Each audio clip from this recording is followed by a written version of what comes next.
Hello everyone, welcome to our Sunday book live, our live book reading of the book Skeletons in the Closet. We will be reading chapters 13 and 14, so that's me, Christy, and then I'll be joined by my friend Michelle and my friend Allison, and we will be reading Skeletons in the Closet. I think we're just going to get through 13 and 14 because Chapter 14 is long, so me and Allison will split that one up, and that's how that one will work. So we're going to get started fairly quickly because I know Michelle has to do something right after this, and she can only stay to read. So, yes. And hello, Jaw, I see you. I'll count your entry. I'm going to write your name down real quick because I'm doing a holiday giveaway. So anyone who is here and wants to participate in the holiday giveaway gets an extra entry. So my phone just let me know that I'm live. That's funny. It sent me my own notification that I'm going live. That's hilarious. Uh-oh. That's okay. For a second I was like, what's happening? All right. Rachel is here as well. I think I'm just going to write down names and then figure out mugger stuff later. Connecting. It says you're connecting, Michelle. I don't know if we're having connection issues. Uh-oh. It just says connecting. Like, you might have to exit and come back. Hey, Book Queen. The Book Queen herself is here. Jody Lynn is here. Connecting. It says you're connected, Michelle. I don't know if we're having That's weird. I don't see Michelle at all. Michelle's not on my screen. It just says connecting. Just says connecting. So you might have to exit and come back. Kathy is here. Allie is here. That's weird. It says Michelle's unable to join on my end. That's strange. That's really freaky. How do you guys see her and I don't see her or hear her? That's strange.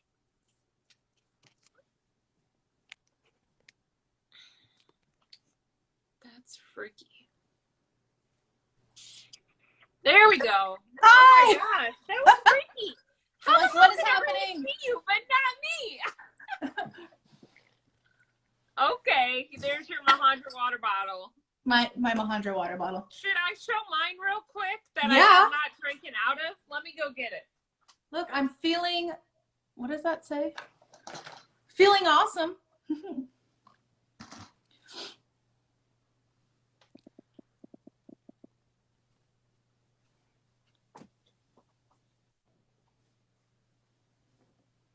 Nice. I love it. Does yours have a nice little handle? No, I'm jealous. Mine just has this as a handle. I have a handle. I can carry it around like a briefcase. Love it. Oh, I've got some weird filter. My eyes are red. Oh, man. Oh, my gosh. Hi, Olivia. You know, I love to try these filters out, but. Okay. You've got like face paint on you from this filter. Maybe I can add a filter after I'm live because it won't let me go live with the filter. So now I'm like, great, now I have to do my makeup. Yeah, I have to add it afterwards. Yeah, I have to add a filter afterwards too because it won't let me go live with the filter. And I'm like, is it just me or like, what is going on? Am I still super zoomed in? Okay. Yeah, like I see your face very close.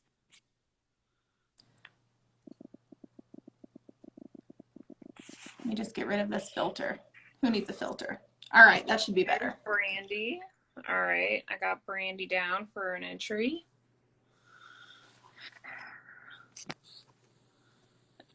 Hey, Ryder L. Jackson.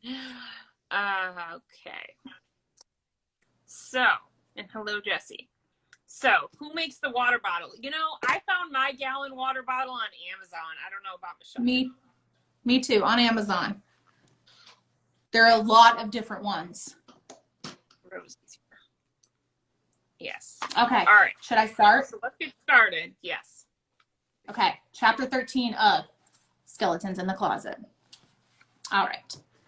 Valenti awoke to the sound of an insistently ringing telephone. Squinting in the mid-morning sunlight, he rolled out of bed and searched for several moments through the clutter of laundry. He glanced at the clock radio on the bedside table. 7:57. Valenti here, he said into the cordless handset. Hope I'm not disturbing you, Jim, said a familiar voice on the other end of the phone. The voice belonged to Sheriff Hansen.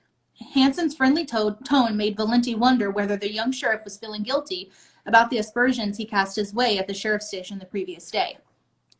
Morning, Randy, Valenti said. This must be the first time we've spoken 2 days in a row since I was your boss. I hope you don't need another corpse identified. No, it's nothing like that, Jim, Hansen said after a brief pause. But you'd still better come down to the station, or over to the station, now just the same, and be prepared to answer a few hard questions.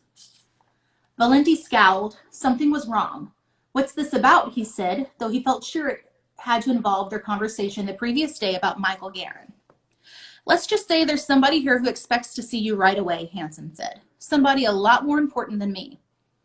It was becoming clear to the ex-sheriff that this was all he was going to learn, at least until he made yet another in-person visit to his old office at Central Roswell Sheriff Station. Valenti was already eyeing the heaps of laundry that were scattered across the bedroom, seeking something to wear that might make him look presentable. Though he missed wearing the khaki uniform, he had found it surprisingly easy these past few months to adjust to puttering in his wood shop, where he wore mostly t-shirts and sweatpants. God, but how this place has deteriorated since Tess left.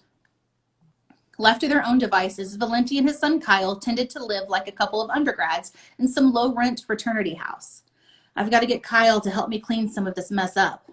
Jim, Hansen said. Valenti realized that he must have lapsed into wool gathering. He was doing that entirely too much these days. I'll be right over, he said before ringing off. Valenti's drive to the sheriff's station took maybe 10 minutes. After passing through the reception area, Valenti found the sheriff standing alone in his outer office. Something was clearly wrong. Mind telling me what this is all about, Randy? Valenti asked. Looking uncomfortable, Hansen gestured towards his inner office door. I think it'd be best if we discuss things in private. Valenti didn't like this one bit. Glancing at his watch, he saw that he had barely an hour left until his meeting with Michael and the other kids. Sighing in irritation, he walked to the familiar door, pushing it open. He wished the new sheriff would stop beating around the bush and would simply tell him who was waiting to speak with him and what it was all about. Valenti stepped into the Spartan office with the sheriff following immediately behind him, and Valenti suddenly had a pretty good idea of what was to be discussed. Dan, Valenti said, nodding towards the mustached middle-aged man who was sitting behind the sheriff's desk. You look a year younger every time I see you. What brings the state police board to my former office this fine morning? Sorry, just 1 second. I'm getting a text message from...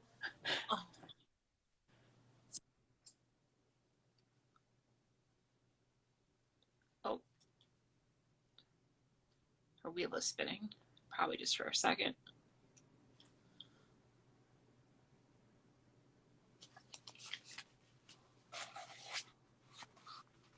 Oh gosh. Is she spinning for you guys for a long time, or is it just me? Are you back? Yeah. Okay. Dan, Valenti said, nodding toward the mustached middle-aged man who was sitting behind the sheriff's desk. You look a year younger every time I see you. What brings the state police board to my former office this fine morning?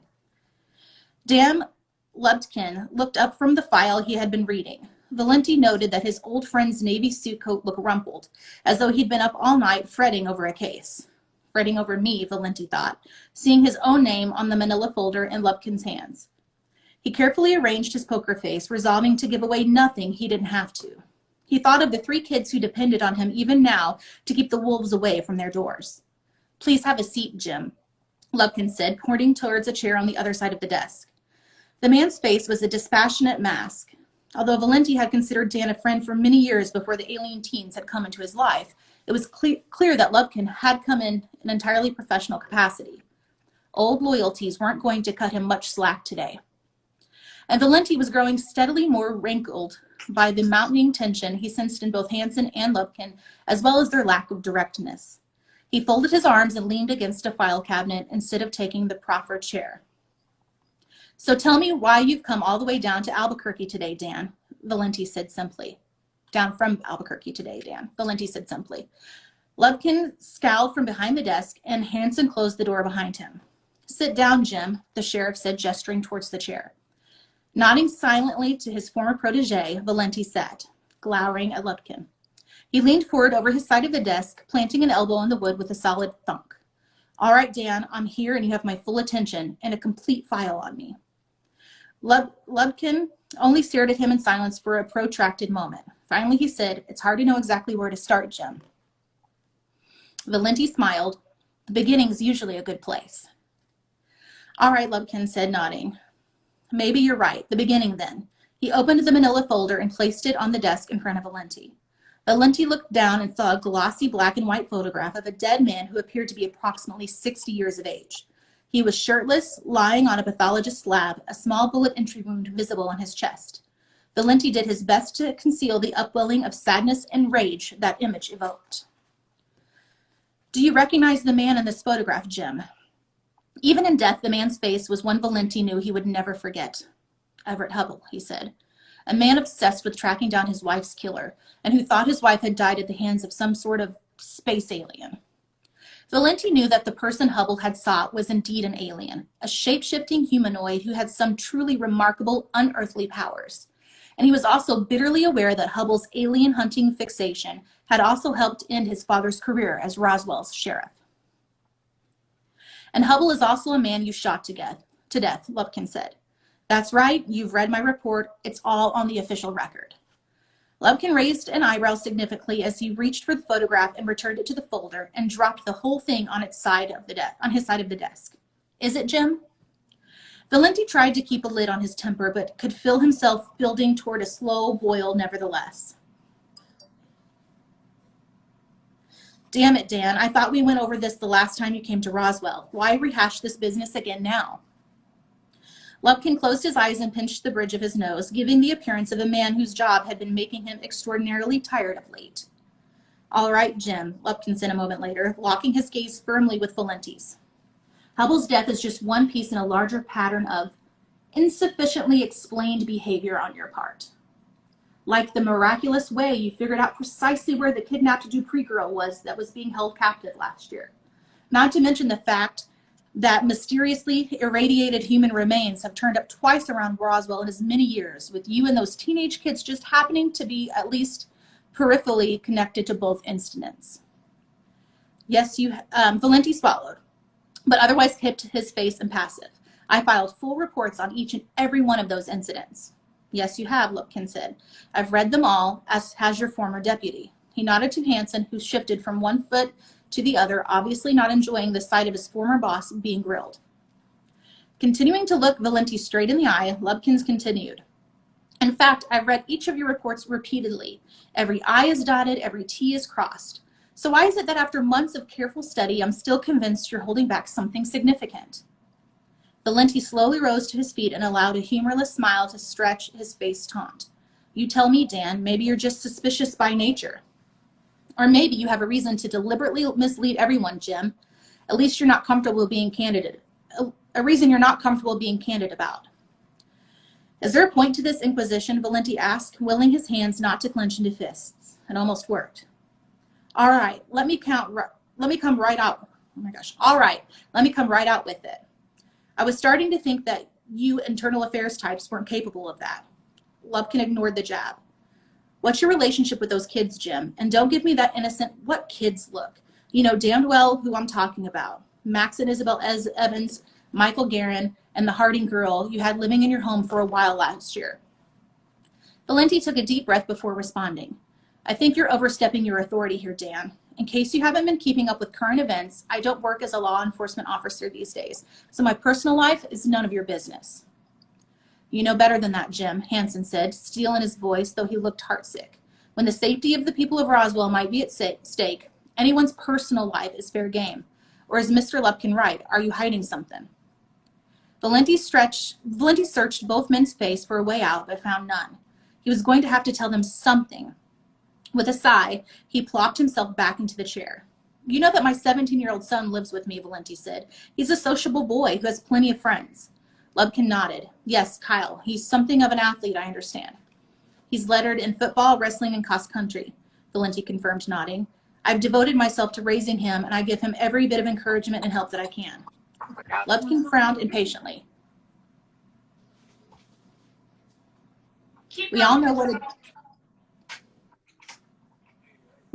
what a dedicated father you are.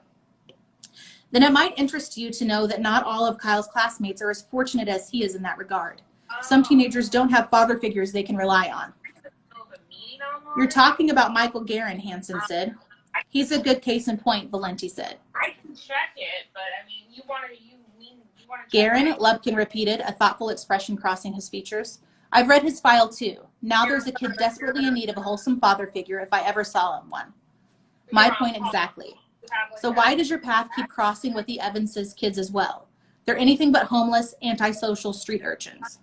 No, Valenti said, desperately searching for an appropriate response. But they are orphans. He instantly regretted having pointed this out. The last thing he wanted to do was cause Lubkin to scrutinize the strange origins of Max and Isabel, who with Michael were placed into an orphanage after they had been found wandering naked in the desert as small children. Of course, Max and Isabel hadn't stayed in the orphanage for long. Philip and Diane Evans had adopted them quickly. Very few people besides Valenti himself knew these children had literally hatched from alien gestation chambers shortly before their discovery by the state child welfare authorities. Max and Isabel were adopted about a decade ago, Lubkin said, into a quite well-to-do family, it seems. Philip Evans is a practicing attorney after all. The Evans kids are anything but depraved. Something doesn't quite add up here. Philip Evans is a busy man, Valenti said, thinking quickly. There's plenty of room for Max's and Isabel's lives for some friendship and more. There's plenty of room in Max's and Isabel's lives for some friendship and mentoring. The same sort of guidance I've always given to Kyle. Ah, mentoring and guidance. Perhaps that explains why you took the daughter of Ed Harding, the military contractor after his death last year. Tess was another one of Kyle's friends, Valenti said. Friends help one another. Indeed they do, but why is it I still can't shake the feeling that there's something more going on between you and these kids? Let me cut right to the point, Jim. You suddenly went from obsessively chasing signs of aliens, a hobby that seems a good deal more harmless with you than it was with your father, except in Mr. Hubbell's case, to mentoring a quartet of teens and their assorted hangers-on. Now, what exactly is going on? Lubkin's tone was getting more hostile, and Valenti was finding it increasingly difficult to rein in his anger. If you're going to accuse me of something, Dan, then I suggest you get it right out in the open. And if you've really read my reports as carefully as you say you have, then you know I'm not very patient with innuendo and rumor-mongering. Valenti stood again and walked towards the door. Seeming to understand that he'd gone too far, Lubkin rose and held up a hand in a placating gesture. All right, Jim. We'll leave that all aside for now, but there's still one more very important thing we have to discuss. Valenti paused his hand on the door, turning back to face Dan and the sheriff. And what's that? There's still a little matter of what's going on with Michael Guerin and whether or not he's capable of murder. Valenti remained firmly convinced of Michael's innocence.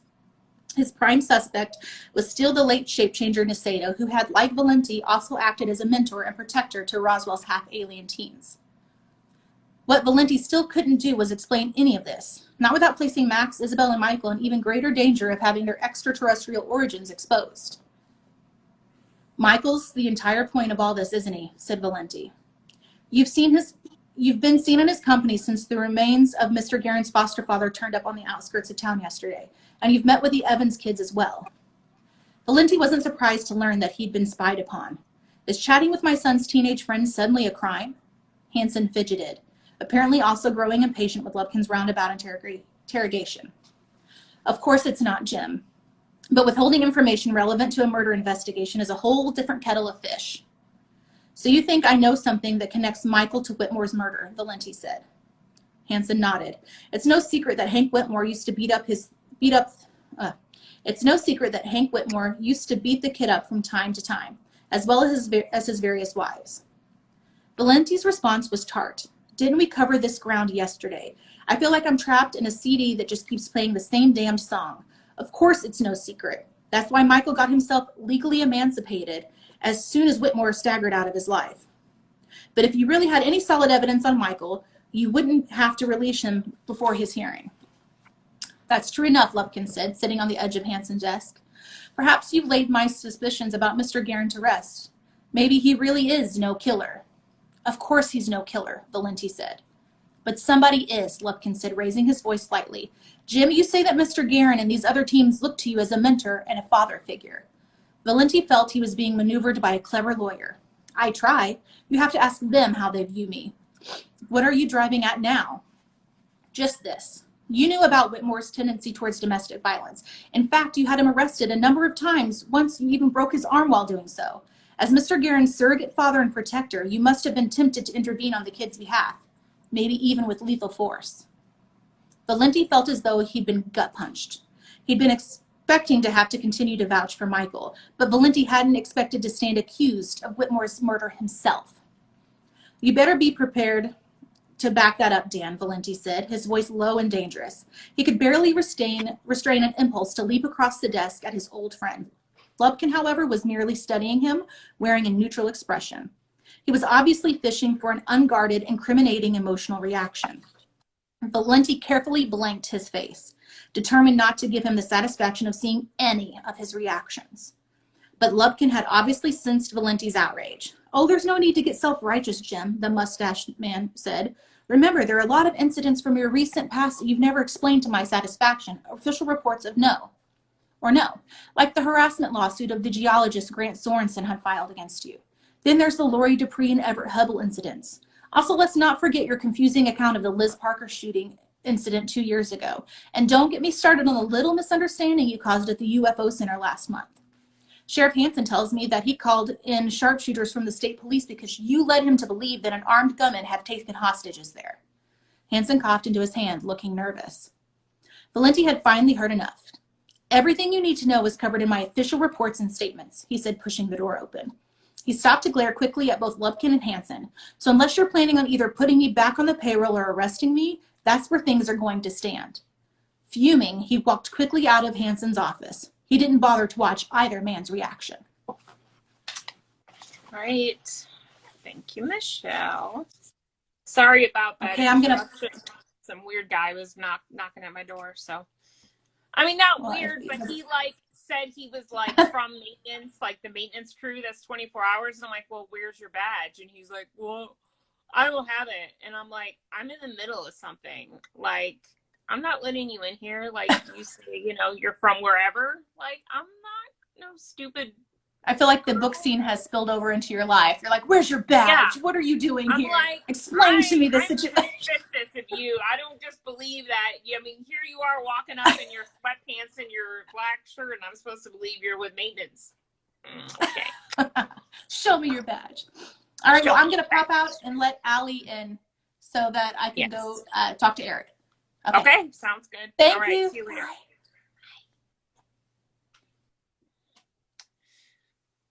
All right. So the plan is for me and Allie to split chapter 14. I'll read first, and then I figured Allie could pick up on, I think, page 152, where it says a swirl of light engulfed Isabel. So we are, we'll get started with that.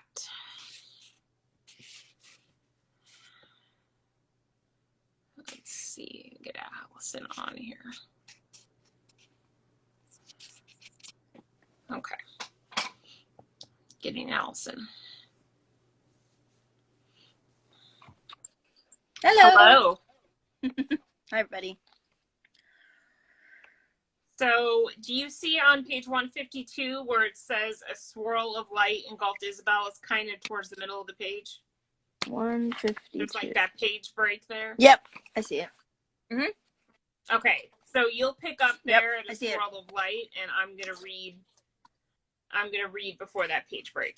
So, all right, okay. I will start Sounds chapter good. 14. All right, chapter 14, University of Santa Fe. Dr. Jolene Scarston allowed herself to daydream for a moment as she walked down the corridor.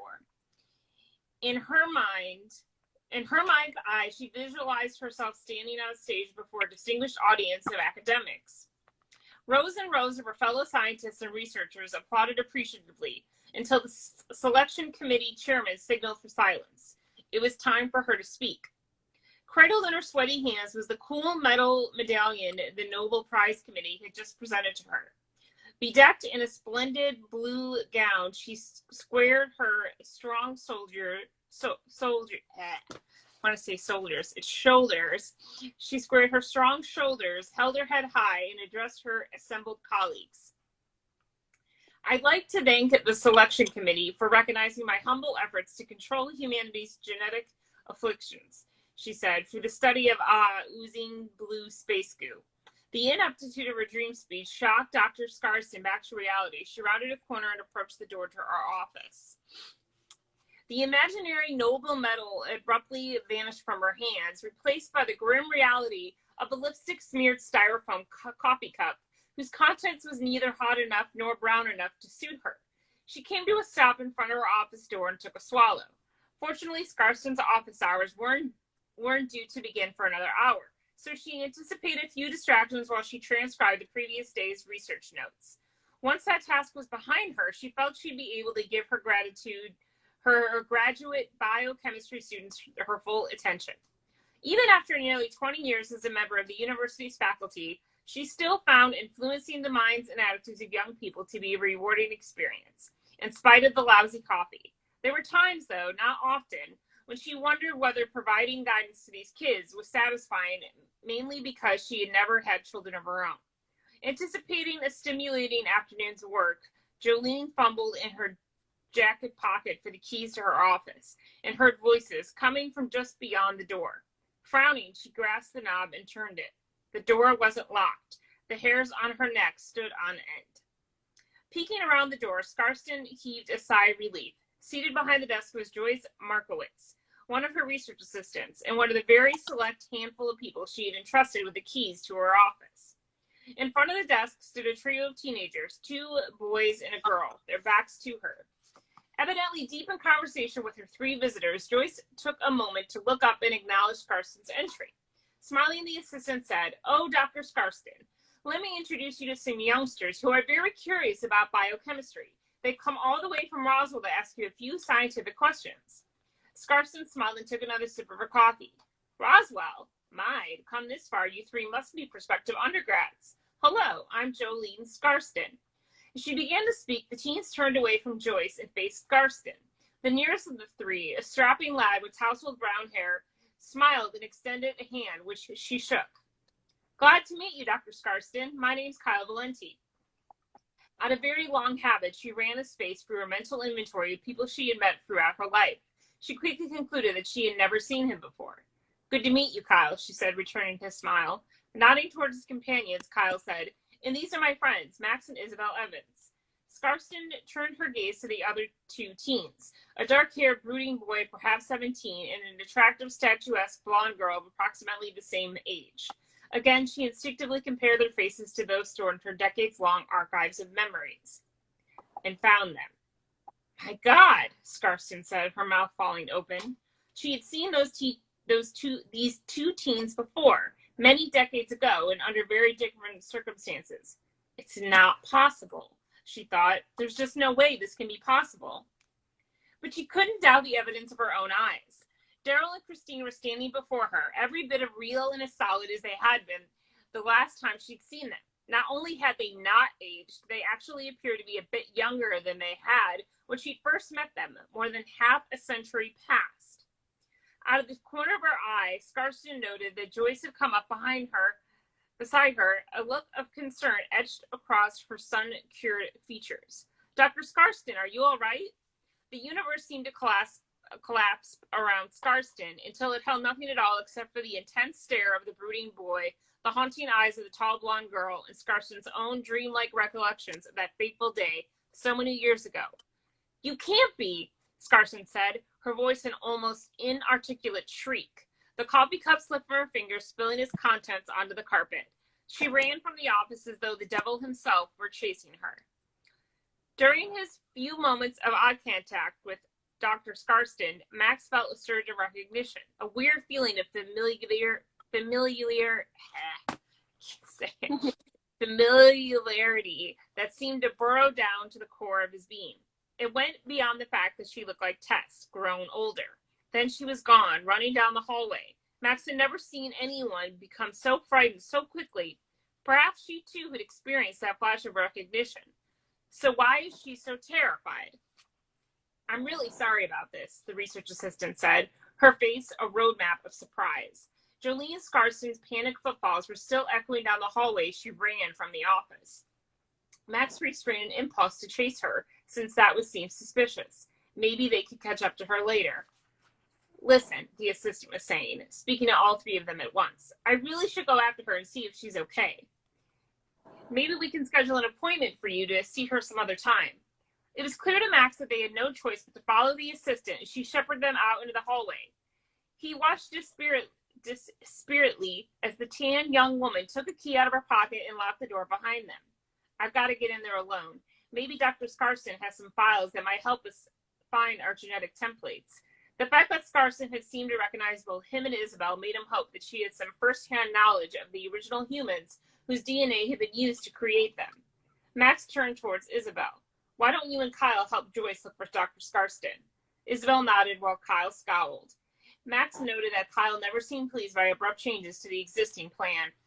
I'll wait around here in case she comes back, Max added for Kyle's benefit. Kyle finally seemed to understand that Max was really asking him to help lead the assistant away from the office. Thanks, the assistant said, nodding at Isabel. I could use the help. I'm not sure which way she went after she went around the corner. A few moments later, the assistant, Isabel, and Kyle had scattered in different directions throughout the building, leaving Max standing alone before the locked door to Scarson's office. After glancing down the hall in both directions to make certain no one was watching him, Max placed his right hand on the knob, closing his eyes to focus his power through his body and into the metal. His hand emitted a brief pulsation of light, and the knob suddenly turned in his hand. A moment later, he was in the office, closing the door behind him. Max moved near the window, where he used his powers again to quickly unlock the drawers to a battered corner file cabinet. Inside were a collection of neatly organized manila folders, most of it concerning, not surprisingly, various aspects of biochemistry and genetics. He came across a draft of a scientific paper authored by Scarston, titled Oncological Applications of Therapeutic DNA Resequencing in Living Cells. There were charts, graphs, DNA profiles that appeared to belong to actual living people, records of experiments, catalogs of specimens. Then something on the page almost leaped out at him.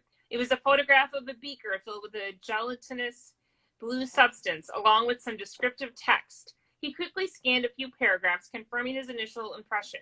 His heart raced. Gandarium. She's working with the same blue ooze that tried to take over the world last year. Another chart in the same folder showed what appeared to be electron microscope photographs of blood cells on a microscope slide. Cells which, like his own, appeared to be compromised through a fusion of human and alien organelles. Max looked around the office for some means of copying the pictures and text he held in his hands. There wasn't time to sneak the stuff out of the office, copy it somewhere, and return it before anybody would miss it. Then he spotted the small laptop computer that lay folded up on the desk and several neat stacks of papers, sticky notes, and photographs. He felt for the small disk in his jacket pocket. I hope Dr. Scarston keeps her research on our hard drive. Sitting behind the desk, Max opened the computer, turned it on, and set his hand on the screen, gently releasing some of the energy into the system as it booted up. A few moments later, he was passed through security passwords. Slipping his disk out into the drive, he began searching through Scarson's labyrinth of cryptically named folders and files. There was a tentative knock on the door, and a moment later it opened. Max began to breathe again when he saw Kyle's head ducking inside the office. Max, he hissed. I think some of the information we need is on this computer, Max said. Kyle peeked out in the hallway for a moment, then fixed his gaze back on Max. There's no time, he said in hushed tones. I hear somebody coming. Max quickly popped the diskette out and returned it to his pocket. He shut down the computer and closed it. He could hear the voices in the corridor, distant but quickly growing closer. Come on, Kyle hissed impatiently. We'll meet Isabel outside. Max's eyes rifled the desktop one final time. He hesitated at one of the small piles of paper, which was topped by a dog-eared photograph. The picture showed Dr. Scarston standing on the banks of a river, surrounded by several young people who carried fishing equipment. Max figured them for some of her students. He stared into Scarson's eyes, the weird sensation of gut-level recognition returning. "Let's go," Kyle said, using a nails-on-a-chalkboard tone.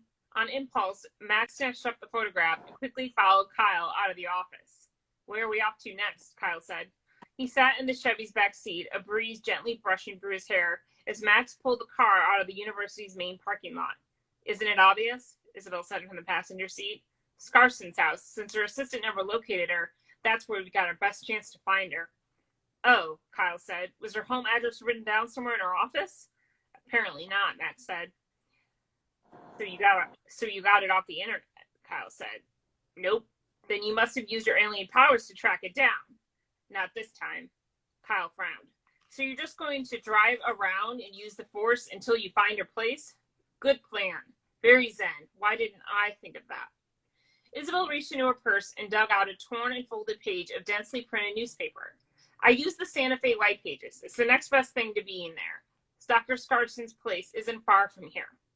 "What else were you able to find in Scarson's office, Max?" Kyle wanted to know. "Besides her vacation photos, I mean."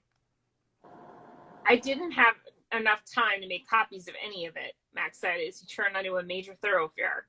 "But what I saw told me that Dr. Scarston is definitely working on something that relates to the structure of hybrid DNA, and it involves the Gandarium."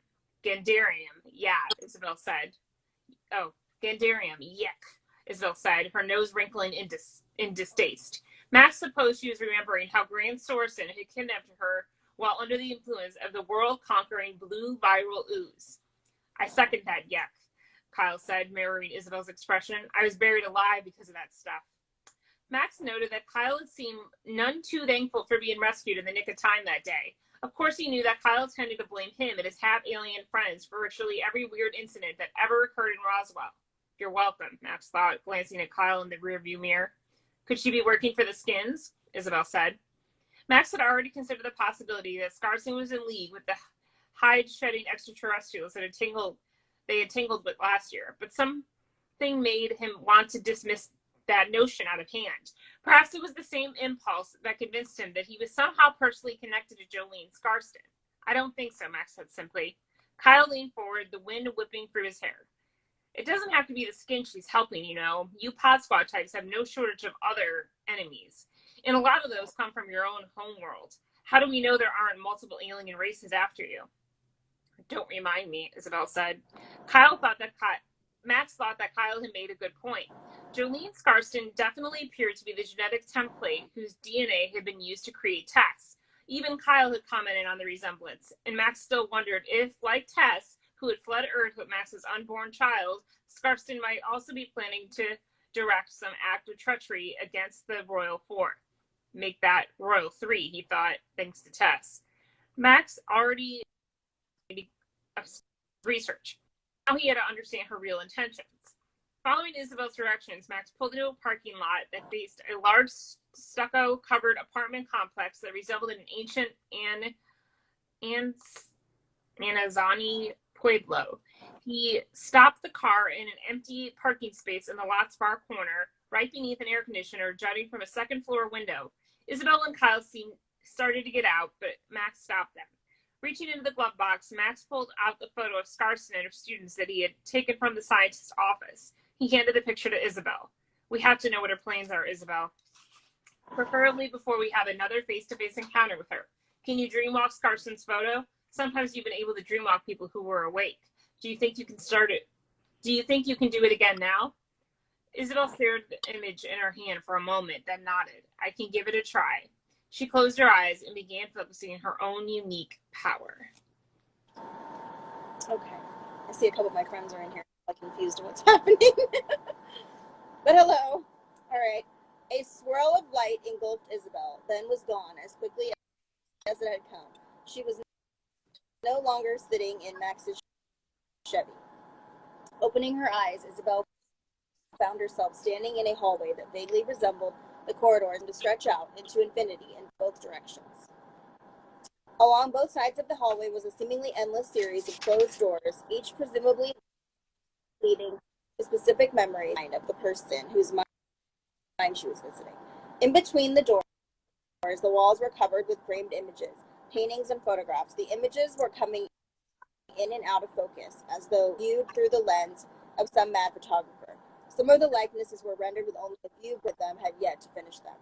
It took Isabel a moment to realize that most of the pictures were portraits of the same person, some showing a child wearing night-era clothing, others depicting a middle-aged woman, entirely representing someone who looks to be about 60 years of age, dressed in a blue gown and holding an award.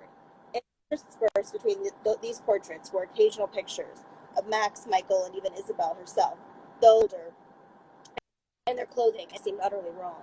Many of the portraits showed a blonde girl about her own age, and Isabel instantly recognized the likeness. Tess, she thought, before she remembered where she was. No, not Tess, Jolene Scarson. One end corridor appeared more brightly lit than the other, and Isabel took this as a cue to move forward. She passed what seemed like hundreds of identical, featureless wooden doors, and as many images of Scarson and Tess before nearing what appeared to be the corridor's end. She came to a stopple door. This portal was like any of the others, draped with heavy chains, which were with several formidable-looking iron padlocks. The brown unearthly light filled. Oh, can you guys hear me? I'm just making sure, because like I can hear you, but like your image keeps kind of like pausing. Can you hear me at all, you guys? Like the image in the audio was pausing, but I don't know if it was just me or if it was everyone else. Now Brandy's saying yes. Oh. Huh, is that better? I think it's better now. There's a delay or something now for me with your audio, but it's fine. I think Should I keep going? Yeah, just keep going. She can hear me or she can't hear me? Well, the audio's in and out. I don't know. Okay. One end of the corridor appeared more brightly lit than the other, and Isabel took... Yeah, sorry, guys. I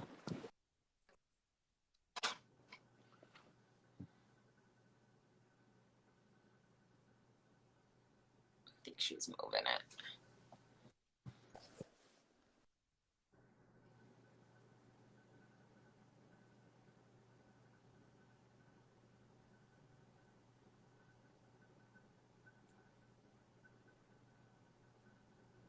I can't hear you at all now. I see you, but I not you as muted or something.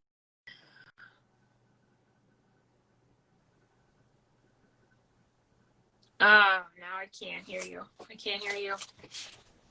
I don't know if anyone else can hear you, but I can't hear you at all.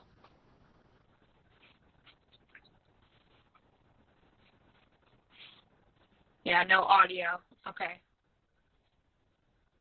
I don't know if you're going to have to move somewhere else and then reconnect, but we might have to troubleshoot.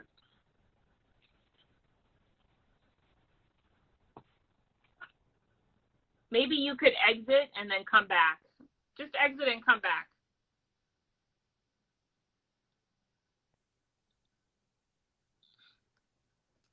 Because maybe if you exit and come back, it'll like fix the problem. That's what I'm thinking. Because nobody can hear you.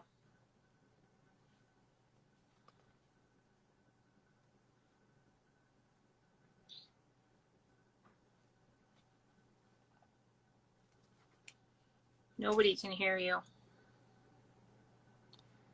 Yeah. Mine.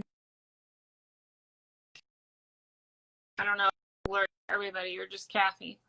But as long as we can hear and see me, that's what's important. Yeah, no audio. Yeah, just reconnect. You can just I don't know if you want to leave the live and then just reconnect. Or I could X you out, but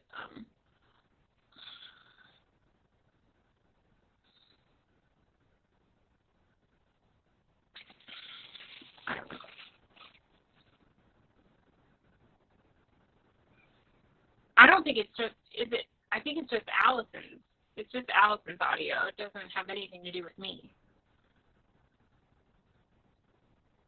Yeah, I can't hear you at all.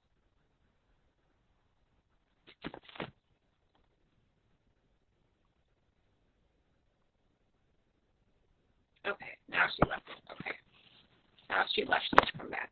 Okay, so that's just stop that in the chat. Okay. Now she's sending me the request again, so let's see if this works. Okay, yeah, it was just Allie for the audio. Okay. Can you guys hear now? Yes, now I can hear you. I had to restart. I don't know what was happening. It just paused. You're still pausing for me, but can you guys hear me? I'm pausing for Yes? you.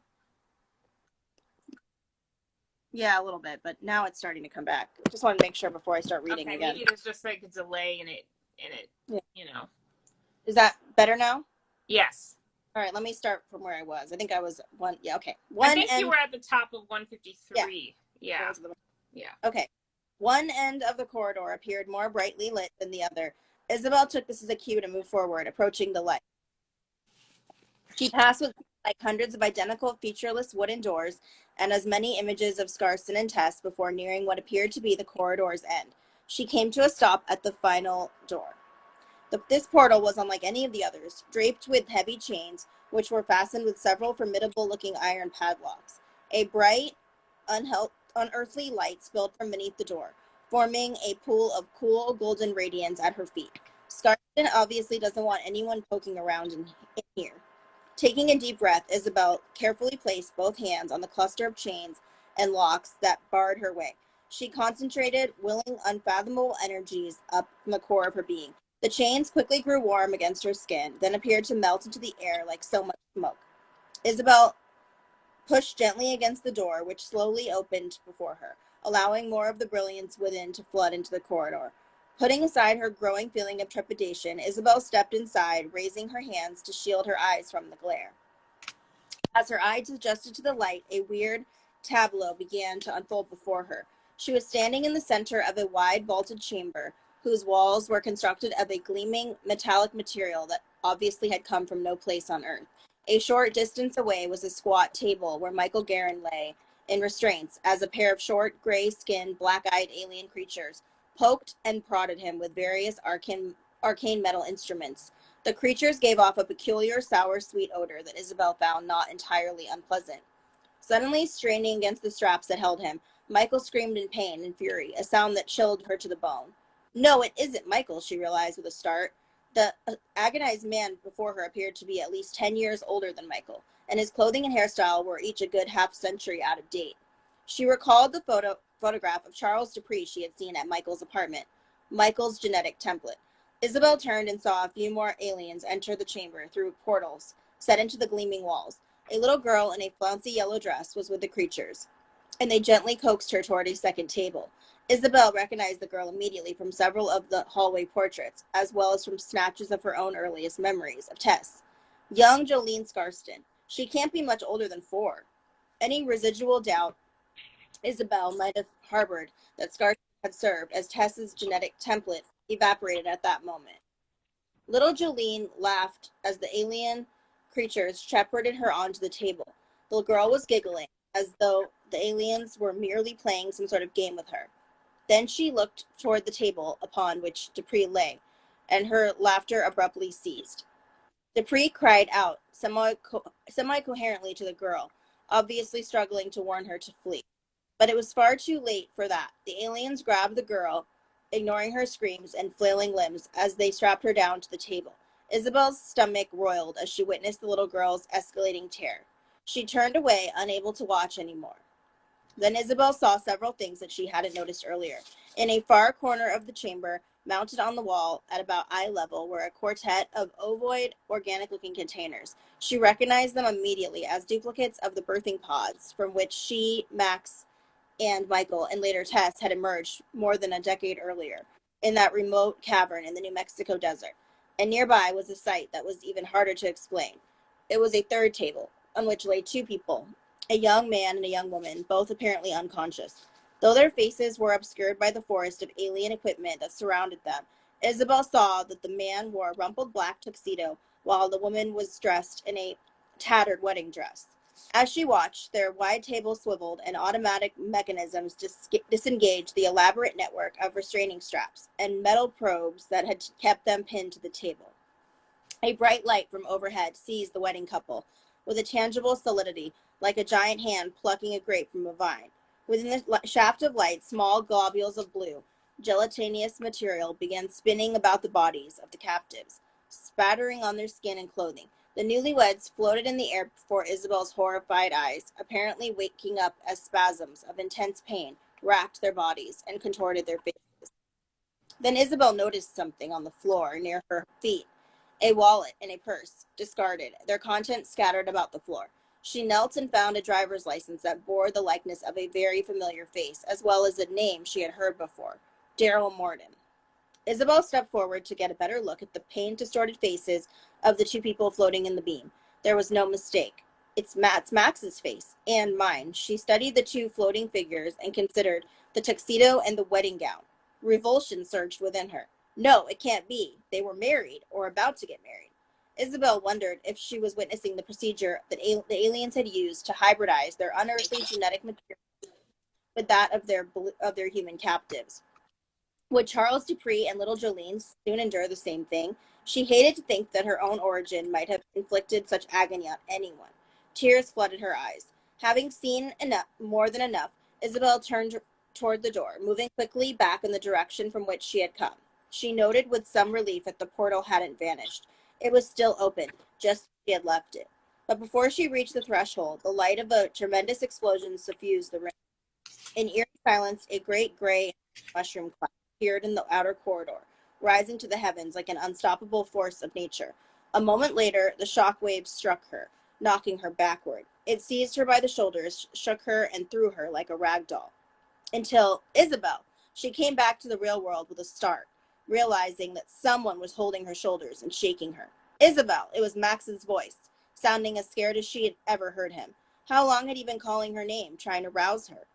I'm okay, Max, she said, gasping for air.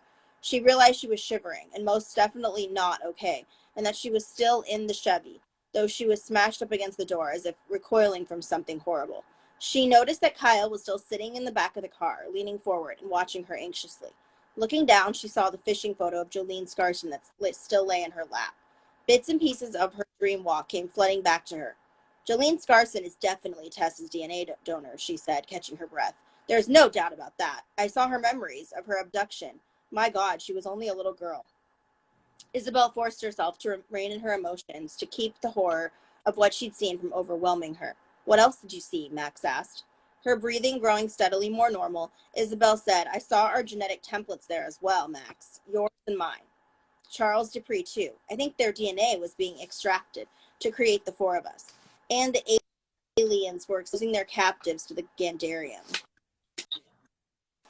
Gandarium, Max said, frowning thoughtfully, that using the Gandarium to bridge the gap between our genes and those of their captives, just like Bro's friend explained. I don't get it, Kyle said. You guys told me that lyrics of the Gandarium can infect only about one. What was it, 50 million humans? Without a particular genetic flaw, our earthling genes don't mix very well with your cosmic RNA. Just like the a tough time finding exactly the right people to snatch without attracting a lot of unwanted attention. Max shrugged, great on people with the gene flaw when it's operating on its own to try to take over the world. Maybe it works differently when a bunch of alien scientists are using it as a lab tool. Or maybe they even used it on our templates to give them the flaw that Charles Dupree had. So Scarson and whoever donated the DNA to make you and Isabel all probably have the same flaw, Kyle said. Created deliberately by the aliens. Liz can probably help us sort that one out later, Max said. Suddenly recalling another detail from her dream walk, Isabel cut in. I saw the name of your genetic template, Max. She said those names. As with actual dreams, the details of dreamwalk sometimes tended to fade away afterward. Morton, she said, finally. Daryl Morton. And there was a woman with him who looked like me. Christine Morton. his eyes wide. Isabel thought she recognized the name. Weren't there on that list that you and Liz put together? Nodding, Max pulled out his cell phone. Those names were in. Do you think Dr. Scarston knows where to find those people today? Kyle asked. If they're still alive, I mean. Isabel nodded, recalling the portrait gallery she had seen at the start of the dream walk. Some of those pictures had to have been of the Mortons. I'm almost sure of it. Kyle gave her a wry grin. Well, then you two certainly seem to be on the right track for a family reunion. Judging from her reaction, she obviously remembers the Mortons. And she seemed pretty terrified about that in her office, Max said. To Isabel, he said, can you remember anything else important? Isabel recalled the way her stomach heaved with a creepy feeling. Though she hated concealing anything from Max, she shook her head. There were a few things.